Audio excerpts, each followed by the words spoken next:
Founded way before any of us were even thought of, in 1909, the Canadiens are the longest-standing franchise in the ice hockey world today. Its founder, John Ambrose O'Brien, wanted his new team to appeal to the French-Canadian demographic. Therefore, outside of just being known as the Canadiens, they're also called the Habs, short for habitants as a nickname. The oldest team would logically be the most winningest, right? As the Canadiens are the team currently with the most Stanley Cups to date, with 23 since joining the NHL. The team logo, which is a C and H, were first debuted during the 1917-18 season. The H in the logo, surprisingly, doesn't mean habitants, but rather hockey, a popular misconception. Similarly to Minnesota, Nashville was one of the 4 teams to have been awarded a conditional franchise in June of 1997. It also was the first out of its counterparts to begin play, as the Predators, after selling the required 12,000 tickets, were the only team with an operational arena.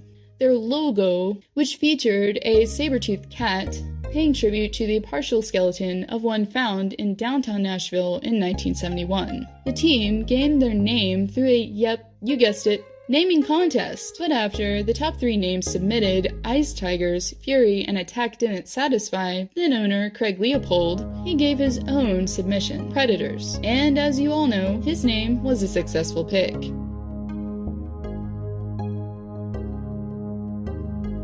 Since the New Jersey Rockies wouldn't exactly jive after the team was relocated from Denver in 1982, the team decided it was time for a new name. The one that stood out the most, and to many, was Devils, as the local legend of the New Jersey Devil came about due to the allegations of a devil-like creature inhabiting South Jersey. The team logo is a simple monogram of 2 letters, N and J, with devil's horns at the top of the J and pointed tail at the bottom.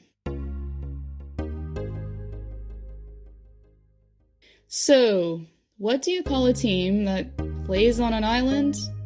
The Islanders! That's right. And while the name may seem pretty simplistic, the journey to gaining the franchise wasn't, as the Islanders gained much opposition from their soon-to-be neighbors, the New York Rangers. Even still, William Shea, who was behind the franchise coming to Long Island, and also bringing the MLB franchise New York Mets to the surrounding area, convinced the Rangers team management to reconsider. From there, the team was awarded to clothing manufacturer and owner of the New York Mets, Roy Bowe. The logo itself is unique, while considering much of it is directional. Within the circle are the letters NY over a map of Nassau and Suffolk counties. And in the bottom left of the logo, the I is accentuated so that it points to Uniondale, the location of Nassau Coliseum. The Rangers gained their name and identity due to coincidence more than anything. After Madison Square Garden and franchise founder G.I. Tex decided he wanted an NHL team in 1926, fans began calling the team the Texas Rangers, due to the nickname of the new team owner. Therefore, after dropping the first part of the name, the Rangers gained their permanent identity and began to play at the start of the 1926-27 season. The team then debuted with an inaugural crest and more simplistic design, and one we know today of Rangers spread diagonally on their jerseys.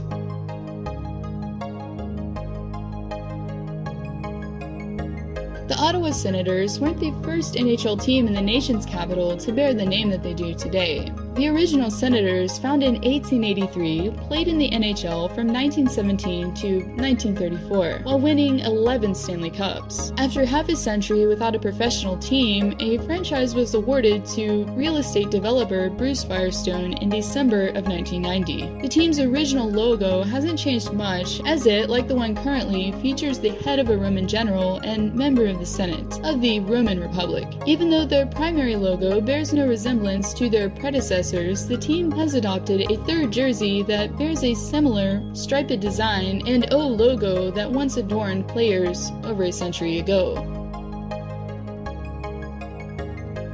Prior to the expansion of 1967, Philadelphia had been only home to one hockey team. The Philadelphia Quakers, whose name was a product of the Quaker faith, found its way to the Keystone State during the mid-17th century.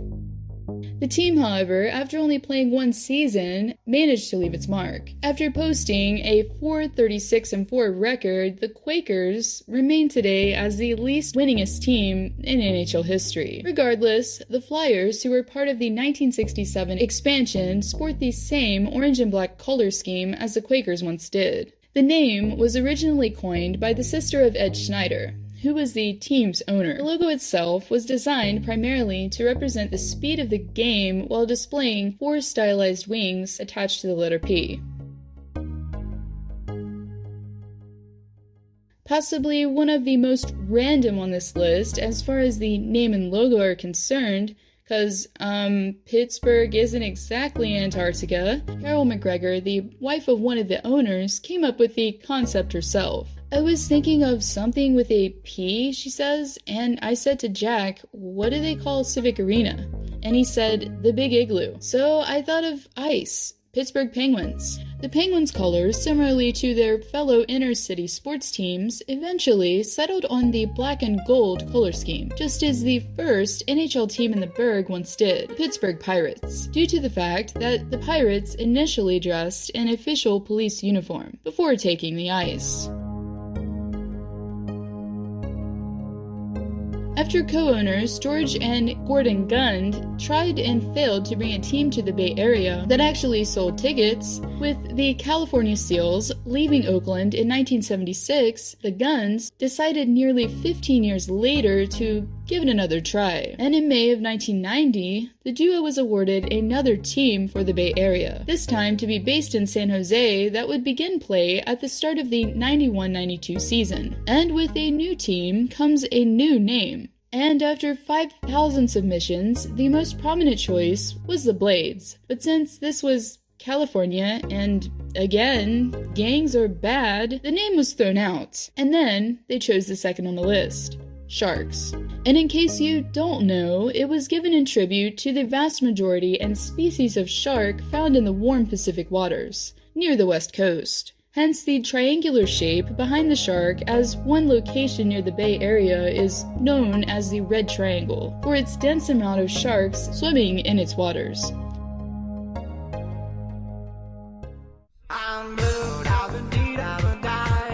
Wrong song. Oops, not that one either. Oh, okay. That sounds better. Probably not your kind of music, but in the 1960s, around the time when hockey came to St. Louis, jazz was the hottest genre in the Midwest. And it was the song by W.C. Handy titled St. Louis Blues that ultimately gave the franchise its name. Other names under consideration were Mercury and Apollo, as space capsules assuming their names were built in the Show Me State's capital. The logo itself has always featured a music note, appropriately colored blue. One unproven but interesting theory pertaining to the music note, which closely resembles a stylized 64 note, subliminally it's paying homage to 1764, the year St. Louis was founded. So, what do you name a team nestled in the lightning capital of North America? The Lightning, of course! And in 1990, shortly after the franchise came to life, team president at the time, Phil Esposito, had the same idea. Other finalists in the mix were the Tampa Bay Gators, Pelicans, and Oceanics. But even before these names came to the forefront, Esposito had already settled on the Lightning, for more reasons than just one. I wanted to be different, he says. Everyone else was the Bruins, the Rangers, the Hawks, the Red Wings. This was Lightning, no S. Besides the prior reasoning behind the name, Esposito also felt that Lightning as a bonus also represented the speed of the game, and that it does.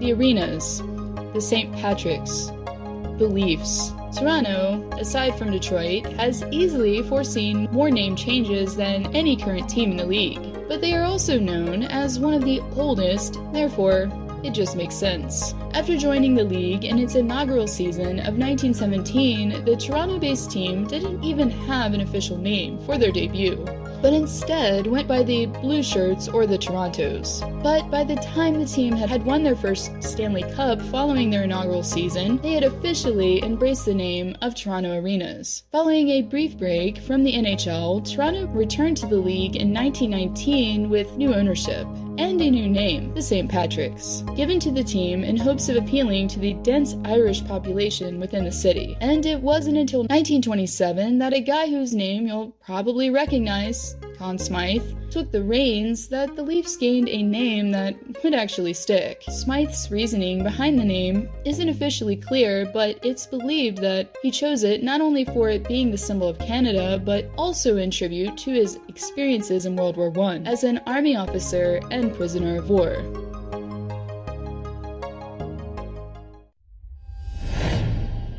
My name is Johnny. Johnny Canuck. I've been through a lot in 40 years, and some years are tougher than others. The Canucks have a cartoon to thank for their identity that they carry today. Johnny Canuck himself, a Canadian cartoon hero and comic, is sort of like the Canadian version of Superman here in the States, a character that represents the Canadian way and even dresses the part. Prior to joining the NHL in 1970, the Canucks readily sported the patriotic lumberjacks on their sweaters in the Western Hockey League, but replaced the logo with the stick in the rink logo. But the team didn't forget their origins and reintroduced the icon on their third shoulder patches for the 2008-2009 season.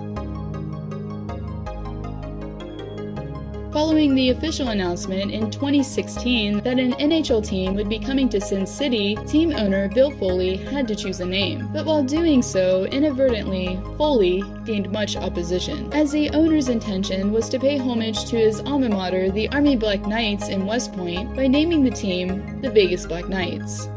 But after gaining resistance by federal officials, he withdrew. Gee, I wonder why. Anyways, after hitting one roadblock, Foley quickly saw a new one, as another contender, Vegas Knights, was also shot down due to the OHL's London Knights already possessing a similar name. Regardless, he eventually settled on the Vegas Golden Knights, and claimed that the gold represented the identity due to the state of Nevada being the #1 producer of the precious metal in the nation.